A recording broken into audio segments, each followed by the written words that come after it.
नमस्कार दोस्तों। आज हम अगला चैप्टर शुरू करने जा रहे हैं जो कि है मैग्नेटिज्म और magnetic effect of electric current. तो अभी तक हमने इलेक्ट्रिसिटी के बारे में पढ़ा और हमने ये समझा कि इलेक्ट्रिसिटी किस प्रकार से काम करता है, कैसे सर्किट के थ्रू इलेक्ट्रिसिटी का फ्लो होता है। लेकिन इलेक्ट्रिसिटी के इस प्रवाह के साथ हम एक और चीज़ भी देखते हैं होते हुए, और वो है कि उसके साथ एक मैग्नेटिक इफेक्ट भी आ जाता है। तो इसलिए जब भी हम इलेक्ट्रिसिटी के बारे में पढ़ते हैं तो इलेक्ट्रिसिटी के साथ साथ मैग्नेटिज्म के बारे में पढ़ना बहुत आवश्यक हो जाता है। तो ये समझना है कि दोनों के बीच में अंतर क्या है और दोनों के बीच में सिमिलैरिटी क्या है। तो यहाँ पे एक बात आप ध्यान रखें कि इलेक्ट्रिसिटी और मैग्नेटिज्म जनरली एक साथ फ्लो करेंगे। जहाँ पे भी इलेक्ट्रिसिटी है वहाँ पर मैग्नेटिक इफेक्ट उस इलेक्ट्रिसिटी का ज़रूर होगा। किस प्रकार से होगा उसके बारे में हम इस चैप्टर में चर्चा करेंगे। लेकिन साथ साथ आपको ये भी ध्यान रखना है कि ज़रूरी नहीं है कि सारे जो सब्सटेंस हों वो मैग्नेटिक हों अगर वो कंडक्ट कर रहे हैं इलेक्ट्रिसिटी। याद करें हमने बात की कि जो मेटल्स होते हैं वो सारे कंडक्टर्स होते हैं इलेक्ट्रिसिटी के। लेकिन ऐसा नहीं है कि नेचुरली सारे मेटल्स मैग्नेटिज्म भी दिखाते हैं। जब इलेक्ट्रिसिटी आप इनके थ्रू पास करेंगे तब वो आपको मैग्नेटिज्म ज़रूर शो करेंगे। लेकिन अगर ऐसा नहीं है तो सारे जो मेटल्स हैं वो नहीं ऐसा करते। कुछ ही मेटल्स जैसे कि आयरन यानी लोहा, ये बाय इट्स नेचर ये मैग्नेटिक होता है। तो इसीलिए आप इस बात का ध्यान रखें कि जिनके थ्रू हम इलेक्ट्रिसिटी पास करवा रहे हैं वो मेटल्स तो ज़रूर मैग्नेटिज्म शो करेंगे। लेकिन अगर हम इलेक्ट्रिसिटी पास नहीं करवा रहे तो ऐसा नहीं होगा कि सारे जो मेटल्स हैं वो मैग्नेटिज्म भी शो करें। कुछ ही ऐसे सब्सटेंस होंगे, कुछ ही ऐसे मेटल्स होंगे जो मैग्नेटिज्म शो करेंगे। तो शुरुआत करते हैं इस चैप्टर की और सबसे पहले समझते हैं कि मैग्नेट्स क्या होते हैं। Any substance that attracts iron and iron like objects is defined as magnet. When a wire carries an electric current it behaves like a magnet. तो दो प्रकार के हम मैग्नेट देख रहे हैं। एक जो नेचुरली मैग्नेट है जो कि आयरन या आयरन के जैसे सब्सटेंस को अपनी ओर खींचे, और दूसरे जो कि इलेक्ट्रिसिटी पास करवाने के बाद मैग्नेटिज्म शो करने लग जाए। तो वैसे को हम मैग्नेट्स कहेंगे। प्रॉपर्टीज़ क्या होते हैं? Every magnet has a north pole and a south pole. हम आगे पिक्चर भी देखेंगे इसका। Same poles repel each other and unlike poles attract each other. जिस प्रकार से हमने इलेक्ट्रिसिटी में भी बात की थी वैसे ही यहाँ पे भी होगा। A freely suspended magnet will align itself in north south direction, north facing north of the magnet and south facing south of the magnet. तो हम एक बार यहाँ पर देखते हैं। जैसे मान लीजिए ये मैग्नेट है तो इसका एक पोल है जिसे हम नॉर्थ पोल कहेंगे, एक पोल है जिसको हम साउथ पोल कहेंगे। अब अगर हम इसे फ्रीली सस्पेंड करते हैं, फ्रीली सस्पेंड करने का अर्थ क्या हुआ? मान लीजिए कि आप एक इस प्रकार के मैग्नेट को लें, इसे एक धागे से बांध दें और इसे फ्रीली छोड़ दें धागे से बांध करके, तो क्या होगा? आप देखेंगे कि ये अपने आप नॉर्थ साउथ अलाइन हो जाएगा। यानी कि ये जो इसका पोल है, नॉर्थ पोल है, ये उत्तर की दिशा की ओर आपको दिखाएगा और ये जो साउथ पोल है ये दक्षिण की दिशा की ओर। तो इसीलिए ऐसा होता था कि जब प्राचीन काल में जो भी नाविक वगैरह होते थे वो हमेशा एक फ्रीली सस्पेंडेड मैग्नेट को अपने साथ ले करके चलते थे, जिसे आप मैग्नेटिक कंपास भी कहते हैं। तो ये जो कंपास होता था ये हमेशा इन्हें दिशा दिखाता था। दिशा किस प्रकार से दिखाता था कि जब इस मैग्नेटिक कंपास को वो फ्रीली छोड़ देते थे तो हमेशा उत्तर की दिशा में ये पॉइंट करता था। तो उत्तर की दिशा में क्योंकि पॉइंट कर रहा है तो आपको समझ में आ जाएगा कि उत्तर किधर है, दक्षिण किधर है, पूर्व किधर है और पश्चिम किधर है। तो इसलिए ये जो प्रॉपर्टी है ये बहुत महत्वपूर्ण है। तो ये तीन प्रॉपर्टीज़ होते हैं किसी भी मैग्नेट के। अब यहाँ पर हम बात करते हैं मैग्नेटिक फील्ड लाइंस की। तो field lines arise from north pole and and into south pole. They are closed curves. Field lines never intersect each other. Never, याद रखें, never intersect each other. Direction of magnetic field lines inside the magnet is from south to north. तो ये picture आप देखें तो ये इस picture में आप क्या देख रहे हैं कि मैग्नेटिक, ये जो आप देख रहे हैं ये इमेजिनरी लाइंस हैं। ये सही में ऐसा कोई लाइन होता नहीं है, ये इमेजिनरी लाइंस हैं। तो हम ये कह रहे हैं, सबसे पहले प्रॉपर्टी ये कह रही है कि ये लाइंस जो है हमेशा नॉर्थ पोल से साउथ पोल की दिशा में जाएंगी। दूसरा कि ये क्लोज्ड कर्व होते हैं, यानी ये जो आप अधूरे लाइंस भी देख रहे हैं ये अधूरे लाइंस नहीं है। ये आप अगर इस प्रकार से देखेंगे तो ये इस प्रकार से पूरे हो रहे होंगे, तो इसलिए हम कह रहे हैं कि ये क्लोज्ड कर्व बनाते हैं। और अंदर में जब हम बात कर रहे हैं मैग्नेट के अंदर, तो ये साउथ से नॉर्थ की तरफ ये डायरेक्शन होता है मैग्नेटिक फील्ड लाइन का। तो मैग्नेटिक फील्ड लाइन जो है आपको एक प्रकार से इंटेंसिटी के बारे में बताता है। जैसे आप देख सकते हैं कि यहाँ पर ये जो 1 2 3 4 5 6 7 8 लाइंस हैं, ये एक दूसरे से बहुत नज़दीक है, लेकिन यही जब आप थोड़ा दूर चले जाएं तो आप देख रहे हैं ये एक दूसरे से इतने दूरी पर है। यानी इंटेंसिटी मैग्नेट की जो होगी वो हमेशा पोल के पास सबसे सर्वाधिक होगी, और जैसे जैसे आप पोल से दूर चले जाते हैं वैसे वैसे ये जो स्ट्रेंथ है मैग्नेटिक फील्ड का ये घटता चला जाएगा। तो कोई भी एक बार मैग्नेट, नॉर्मल सा मैग्नेट जो है वो इस प्रकार से दिखाएगा। Magnetic lines between unlike poles आप इस प्रकार से देखेंगे कि नॉर्थ से साउथ की तरफ इस लाइन को जाते हैं, आप देख रहे हैं।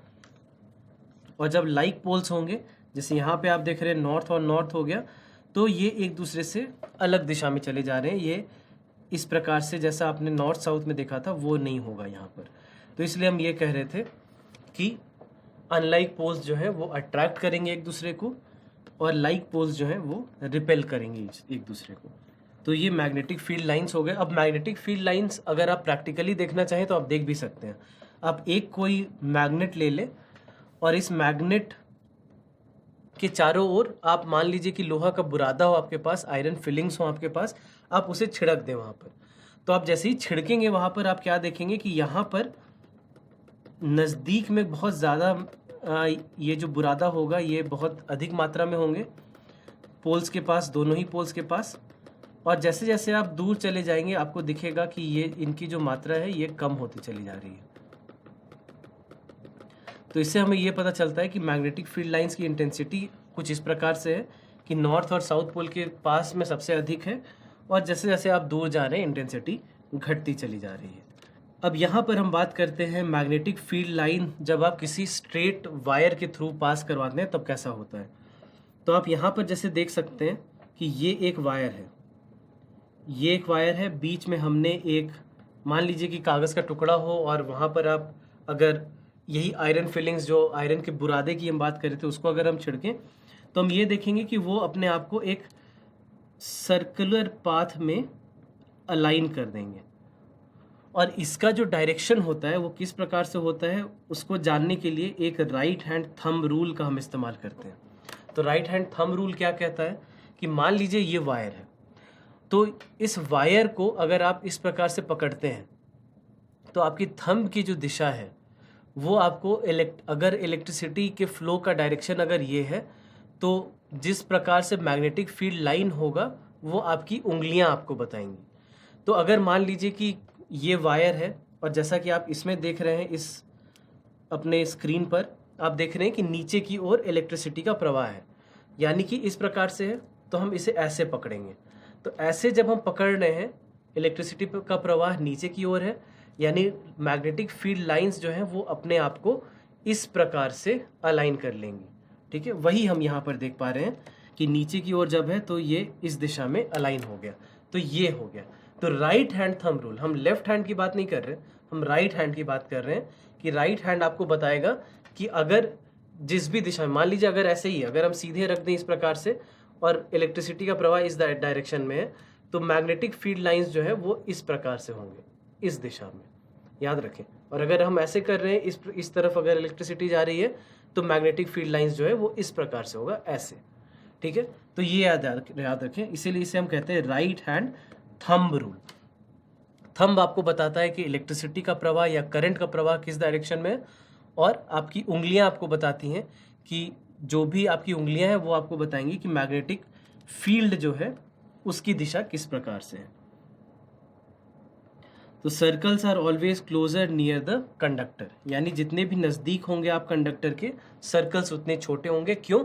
जैसा हमने अभी बात किया कि मैग्नेटिक फील्ड लाइंस की इंटेंसिटी या मैग्नेटिज्म की इंटेंसिटी बहुत अधिक होगी नज़दीक में। अब आगे हम बात कर रहे हैं magnetic field due to current in a circular loop. तो अगर हम सर्कुलर लूप की बात कर रहे हैं, जैसा कि आप इस डायग्राम में देख पा रहे हैं, तो उसमें भी ऐसा ही होगा कि जितने नज़दीक हैं आप उतना छोटा सर्कल्स, और जितने आप दूर चले जा रहे हैं इस सर्कुलर लूप से उतना बड़ा सर्कल होगा। तो यहाँ पर हम देखें factors affecting magnetic field of circular current carrying conductor. पहला, magnetic field is directly proportional to the current passing through the conductor. Magnetic field is inversely proportional to the distance from the conductor. Magnetic field is directly proportional to the number of turns in the coil. तो number of turns in the coil कितना है इस पे depend करेगा। तो यहाँ पर हम पढ़ते हैं सोलेनॉइड के बारे में। यहाँ पे आप देखें तो सोलेनॉइड क्या होता है कि मान लीजिए आपने कुछ एक सब्सटेंस लिया जिसके चारों तरफ आपने बहुत सारे टर्न्स ऑफ वायर लपेट दिए कुछ इस प्रकार से।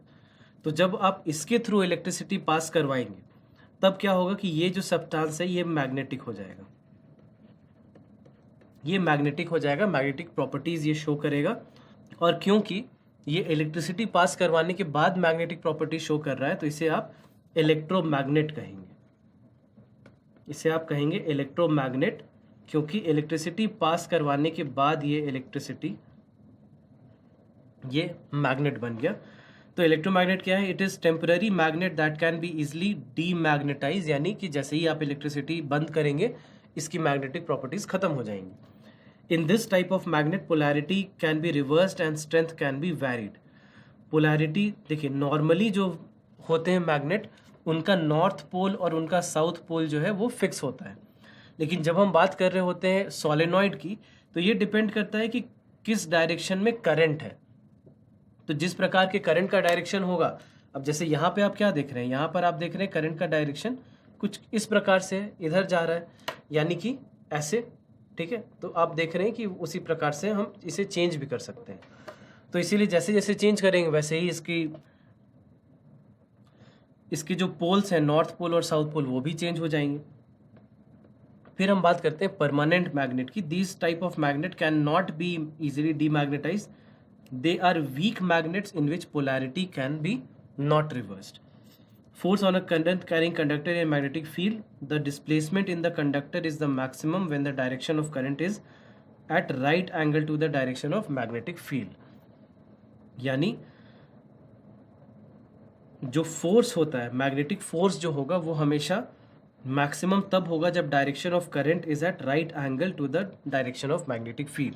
और यहाँ पर आता है फ्लेमिंग्स लेफ्ट हैंड रूल। तो फ्लेमिंग्स लेफ्ट हैंड रूल क्या कहता है कि आप अपने इन 3 उंगलियों को इस तरह से सजा लें। 4 फिंगर जो है वो मिडिल फिंगर के से हो 90 डिग्री पे, यानी राइट एंगल पे, और 4 फिंगर जो है वो आपके थंब से भी हो 90 डिग्री पे, यानी कि राइट एंगल पे। तो जब ऐसा होगा तब ये 3 आपको ये 3 क्वांटिटीज बताते हैं। यानी ये जो 4 फिंगर है, ये 4 फिंगर आपको दिखा रहा है मैग्नेटिक फील्ड का डायरेक्शन। तो अगर ये मैग्नेटिक फील्ड का डायरेक्शन है तो करंट का डायरेक्शन जो है ये आपका मिडिल फिंगर दिखाएगा, और साथ ही साथ आपका जो थंब है वो होगा मोशन का डायरेक्शन, यानी फोर्स का डायरेक्शन। मोशन का डायरेक्शन का अर्थ है ये फोर्स का डायरेक्शन होगा। तो ये होता है Fleming's left hand rule. Stretch the thumb, 4 finger and middle finger of the left hand such that they are mutually perpendicular. If the 4 finger is in the direction of magnetic field, middle finger is in the direction of current, then thumb will point in the direction of motion or force. तो ये है field, ये है current, तो ये होगा force यानी motion। ये आप याद रखें, इसे कहते हैं फ्लेमिंग्स लेफ्ट हैंड रूल। तो इसी के आधार पर इलेक्ट्रिक मोटर के बारे में हम बात करते हैं। A rotating device that converts electrical energy to mechanical energy को हम बोल सकते हैं इलेक्ट्रिकल मोटर। तो इस प्रकार का ये सर्किट होता है आपका। इस सर्किट को आपने नॉर्थ पोल और साउथ पोल यानी मैग्नेट के बीच में रख दिया। मैग्नेट के बीच में आपने जैसे ही रखा, यहाँ पर जो मोटर होगा ये रोटेट करने लग जाएगा। जो सर्किट के साथ आपने ये जो मोटर को यहाँ पे जोड़ रखा है, ये जो सर्किट आपने जोड़ रखा है ये रोटेट करने लग जाएगा। और ये रोटेट क्यों करेगा? फ्लेमिंग्स लेफ्ट हैंड रूल के कारण, कि मोशन आ गया। मोशन क्यों आ गया? क्योंकि यहाँ पर एक मैग्नेटिक फील्ड आपने लगा करके रखा है, और मैग्नेटिक फील्ड के साथ साथ एक करंट है जो कि इसके परपेंडिकुलर रन कर रहा है, और उस परपेंडिकुलर रन करने के कारण हम देखेंगे कि एक मोशन स्टैब्लिश हो जाएगा यहाँ पर, और इसी कॉन्सेप्ट पर इलेक्ट्रिक मोटर काम करता है। अब जो सोलेनॉइड के बारे में पढ़ा हमने, इसी पर आधारित है electromagnetic induction. When we place a conductor in a changing magnetic field, some current is induced in it, this current is known as induced current and the phenomenon is known as electromagnetic induction. यानी जब हम किसी conductor को हम एक changing magnetic field के बीच में रख देते हैं तो उसके अंदर से करंट पास करने लगता है और इसे हम इलेक्ट्रोमैग्नेटिक इंडक्शन कहते हैं। अब बात करते हैं हम फ्लेमिंग्स राइट हैंड रूल के बारे में। तो राइट हैंड रूल क्या कहता है? Hold the forefinger, middle finger and thumb of right hand at right angles to each other. Forefinger points towards the direction of magnetic field, जो वहाँ भी था। Thumb points in the direction of motion of conductor, जो वहाँ भी था। Middle finger shows the direction of induced current. तो यहाँ पर हम बात कर रहे हैं राइट हैंड रूल के बारे में। तो राइट हैंड रूल में ये क्या है? फील्ड अभी भी जस का तस है, फोर्स अभी भी जस का तस है, और ये जो है ये इंड्यूस्ड करंट हो गया। तो इसीलिए याद रखें कि राइट हैंड और लेफ्ट हैंड के बीच में क्या है डिफरेंस। लेफ्ट हैंड की बात हम तब कर रहे हैं जब हम यहाँ पर नॉर्मल करंट की बात कर रहे हैं, और इंड्यूस्ड करंट की जब हम बात कर रहे हैं जब कंडक्टर के थ्रू आप किसी इलेक्ट्रिसिटी को प्रोवाइड करवा रहे हो, तब यहाँ पर इंड्यूस्ड करंट हमें नज़र आता है। अब इसी इलेक्ट्रोमैग्नेटिक इंडक्शन के प्रिंसिपल पर आधारित होता है इलेक्ट्रिक जनरेटर। तो electric generator is a device used to convert mechanical energy into alternating form of electrical energy. It consists of insulated copper wire, यहाँ पर आप देख सकते हैं ये कॉपर वायर सर्किट का बना हुआ है। मैग्नेटिक पोल्स ये रहे, स्प्लिट रिंग्स, ये R1 और R2 जो हैं ये स्प्लिट रिंग्स हैं। एक्सेल, ये रहा एक्सेल, ब्रशेस एंड गैल्वेनोमीटर। तो गैल्वेनोमीटर क्या होता है? गैल्वेनोमीटर से आप कितना करंट फ्लो कर रहा है वो आप देख सकते हैं। तो अब ये जो आप सर्किट देख रहे हैं इसमें क्या होता है जनरेटर में कि ये जैसे ही आप यहाँ पर एक्सेल को रोटेट करेंगे, एक्सेल के रोटेट करते ही मान लीजिए पहले AB जो है ये ऊपर चला गया और CD जो है ये नीचे चला गया। तो एक बार ऐसे होगा, फिर हाफ रोटेशन के बाद फिर ये वापस हाफ दूसरी दिशा में रोटेट करेगा। तो एक बार AB जो है वो ऊपर जाएगा और CD नीचे आएगा, और उसके बाद फिर CD ऊपर जाएगा और AB जो है वो नीचे आएगा। तो ऐसे में जो इलेक्ट्रिसिटी प्रोड्यूस होती है मैग्नेटिज्म के कारण, इसे हम कहते हैं ऑल्टरनेटिंग करंट। तो इसीलिए इसको ध्यान रखें कि ऑल्टरनेटिंग करंट कैसे बन रहा है जब इस प्रकार का रोटेशन होगा, और इसी को हम इलेक्ट्रिक जनरेटर भी कह सकते हैं। इस सेटअप को याद रखें कि ये कन्वर्ट करता है mechanical energy into alternating form of electrical energy. तो जितने भी इलेक्ट्रिसिटी को प्रोवाइड कराया जाता है आपके घरों में, वो सारा ऑल्टरनेटिंग करंट के ही कारण आता है, जहाँ पर हम मैकेनिकल एनर्जी को इलेक्ट्रिकल एनर्जी में बदल रहे होते हैं। किसी भी फॉर्म ऑफ एनर्जी को हम फाइनली बदल रहे होते हैं इलेक्ट्रिसिटी में। तो अंत में इसीलिए देखते हैं कि डोमेस्टिक इलेक्ट्रिक सर्किट जो होता है वो क्या है। तो 3 तरह के वायर यूज़ होते हैं, याद रखिए, लाइव वायर, न्यूट्रल वायर और अर्थ वायर। लाइव वायर होता है red in colour, neutral wire black insulation होता है उसमें, और अर्थ वायर जो है उसमें ग्रीन इंसुलेशन कवर दिया जाता है। तो पोटेंशियल डिफरेंस जो है लाइव वायर और न्यूट्रल वायर के बीच में भारत में ये होता है 220 वोल्ट, याद रखें इस बात को। और अंत में इलेक्ट्रिकल फ्यूज, जिसके बारे में हमने पढ़ाई की, safety device to limit the current in an electrical circuit, prevents the electrical appliance from damage. कैसे डैमेज से प्रिवेंट करता है इसके बारे में हमने पिछले चैप्टर में पढ़ा था। Made up of material that has high resistivity and low melting point. 2 बात आपको ध्यान रखना है, लो मेल्टिंग पॉइंट और हाई रेसिस्टिविटी होनी चाहिए अगर आप किसी भी चीज़ का फ्यूज़ बनाना चाहते हैं तो इसी के साथ ये जो हमारा चैप्टर है मैग्नेटिज्म का और मैग्नेटिक इफेक्ट ऑफ इलेक्ट्रिसिटी का, ये यहीं पर समाप्त होता है। धन्यवाद।